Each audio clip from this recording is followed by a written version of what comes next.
জানিয়ে দিব এই মুহূর্তে পাওয়া গুরুত্বপূর্ণ আপডেট বাংলা সংবাদের শিরোনাম। শুরুতেই থাকছে বেগম খালেদা জিয়ার উপদেষ্টা রোজি কবির মারা গেছেন। এবারে জানিয়ে দিব আগামী 16 ডিসেম্বর বড় কর্মসূচির পরিকল্পনা বিএনপির। নির্বাচনী রোডম্যাপের দাবি আরও জোরালো করা, দ্রব্যমূল্য নিয়ন্ত্রণ ও ক্ষমতাচ্যুত আওয়ামী ফ্যাসিবাদী সরকারের ষড়যন্ত্র প্রতিহত করতে এবার 10 সাংগঠনিক বিভাগে বড় সমাবেশের নীতিগত সিদ্ধান্ত নিয়েছে বিএনপি।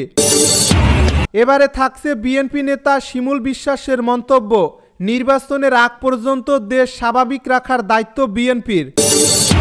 এবারে জানিয়ে দিব চুয়াডাঙ্গায় যুবককে মোটরসাইকেল সহ পুড়িয়ে হত্যা। এদিকে গণ অভ্যুত্থানে আওয়ামী লীগ হারিয়ে গেছে বলে মন্তব্য বিএনপি নেতা আব্দুল মুইন খানের। সর্বশেষ জানাবো উত্তরার সাবেক মেয়র আতিক 5 দিনের রিমান্ডে। শুনছিলেন হাতে পাওয়া গুরুত্বপূর্ণ আপডেট সংবাদের শিরোনাম, এবারে বিস্তারিত। তবে তার আগে অনুরোধ রইল ভিডিওটিতে একটি লাইক দিন এবং কমেন্ট করে জানিয়ে দিন ভিডিও সম্পর্কে আপনার মূল্যবান মতামত। আরও জানিয়ে দিন ভিডিওটি কোথা থেকে দেখছেন বা কোন জেলা থেকে দেখছেন।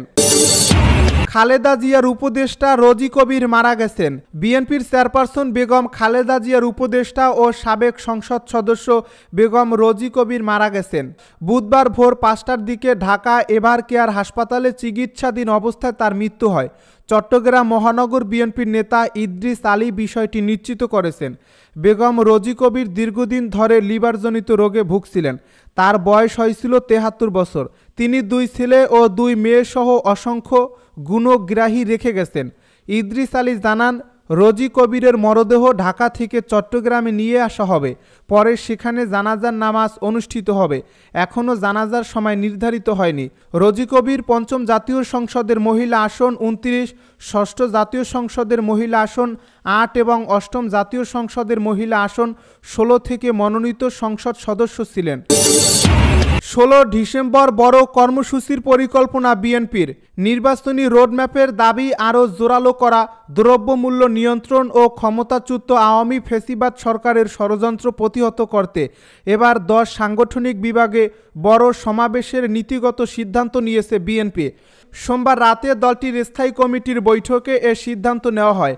আগামী মাস থেকে এসব সমাবেশ শুরু হতে পারে। এ নিয়ে শিগগিরই সাংগঠনিক ও সহ সাংগঠনিক সম্পাদকদের সঙ্গে বৈঠকের কথা রয়েছে। সেখানে সমাবেশের তারিখ নির্ধারণ ও তা সফলের টিম গঠন করা হবে। এছাড়া নির্বাচন ইস্যু এবং জাতীয় ঐক্যমতের প্রশ্নে যাতে জামায়াতে ইসলামীর সঙ্গে কোনো মনোমালিন্য কিংবা দূরত্ব তৈরি না হয় সেদিকে খেয়াল রাখতে বৈঠকে তাগিদ দিয়েছেন কয়েকজন নেতা। সংশ্লিষ্ট সূত্রে জানা গেছে সব তথ্য।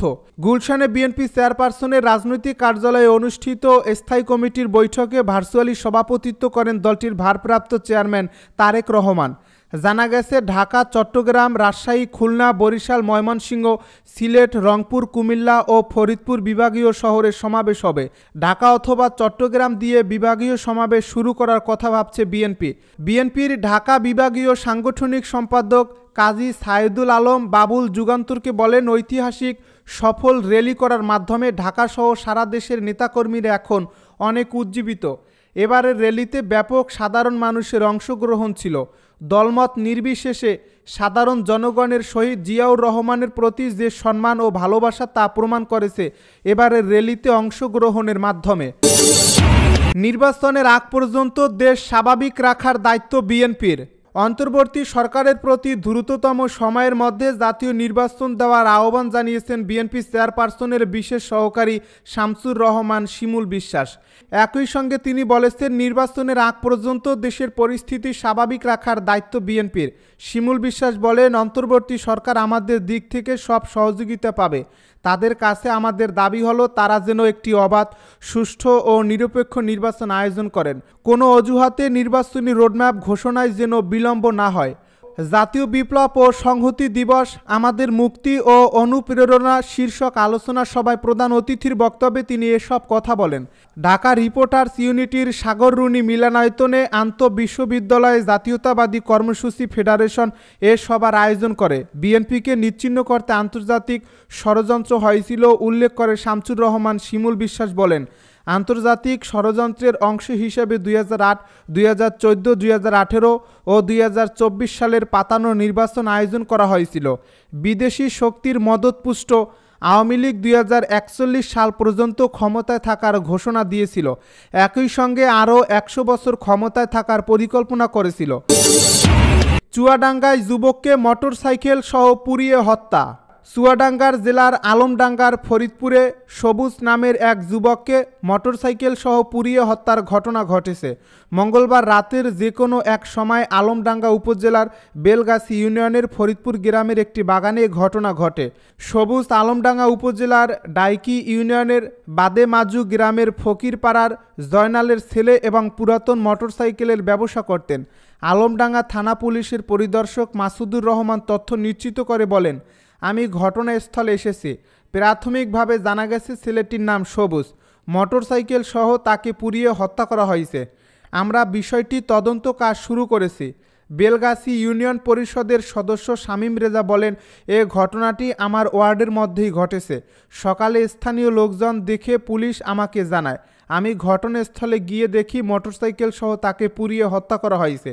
মোটরসাইকেলের নিচে তাকে চাপা দেওয়া ছিল। গণ অভ্যুত্থানে আওয়ামী লীগ হারিয়ে গেছে বলে মন্তব্য বিএনপি নেতা মুঈন খানের। বিএনপির স্থায়ী কমিটির সদস্য ডক্টর আব্দুল মুঈন খান বলেছেন, আওয়ামী লীগ গণতন্ত্রের কথা বলে দেশকে ধ্বংস করেছে, নিজেদের স্বৈরাচারী শাসক হিসেবে প্রতিষ্ঠিত করেছে। গণতন্ত্রের মুখোশ পরে স্বৈর শাসকে অবতীর্ণ হয়েছিল, পরে আবার ছাত্র জনতার গণ অভ্যুত্থানে তারা হারিয়ে গেছে। মঙ্গলবার রাজধানীর সেগুনবাগিচার ঢাকা রিপোর্টার্স ইউনিটিতে সংবিধান সংস্কারে নাগরিক ঐক্য আয়োজিত এক সেমিনারে তিনি একথা বলেন। মুঈন খান বলেন, মানব সমাজ পরিবর্তনশীল, এই পরিবর্তনের সঙ্গে সবাইকে খাপ খাইয়ে চলতে হবে। যে তাল মিলিয়ে চলতে না পারবে তাকে কিন্তু ছিটকে পড়তে হবে, যেমনটা এখন আওয়ামী লীগ পড়েছে। তিনি বলেন, ৭১-এ মুক্তিযুদ্ধ এবং ২৪-এর গণ অভ্যুত্থানে যারা অংশ নিয়েছেন তারা পরস্পর বিরোধী নয়, তারা একে অপরের পরিপূরক।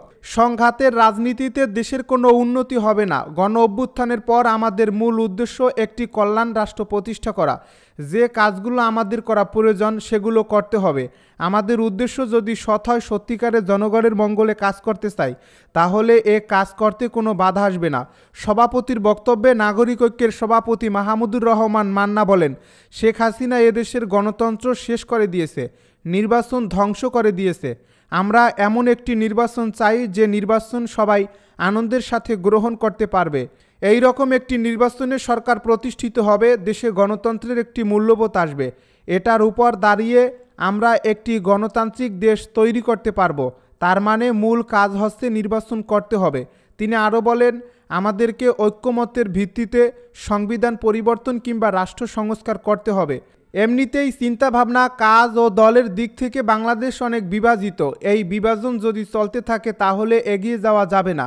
আমাদের মতগুলো সন্নিবেশিত করতে হবে, একসাথে করতে হবে। সেমিনারে আরও বক্তব্য রাখেন বিপ্লবী ওয়ার্কার্স পার্টির সাইফুল হক, গণসংহতি আন্দোলনের জোনায়েদ সাকি, ভাসানী অনুসারী পরিষদের শেখ রফিকুল ইসলাম বাবলু, রাষ্ট্র সংস্কার আন্দোলনের হাসনাত কাইয়ুম সহ অন্যান্যরা। সাবেক মেয়র আতিক 5 দিনের রিমান্ডে।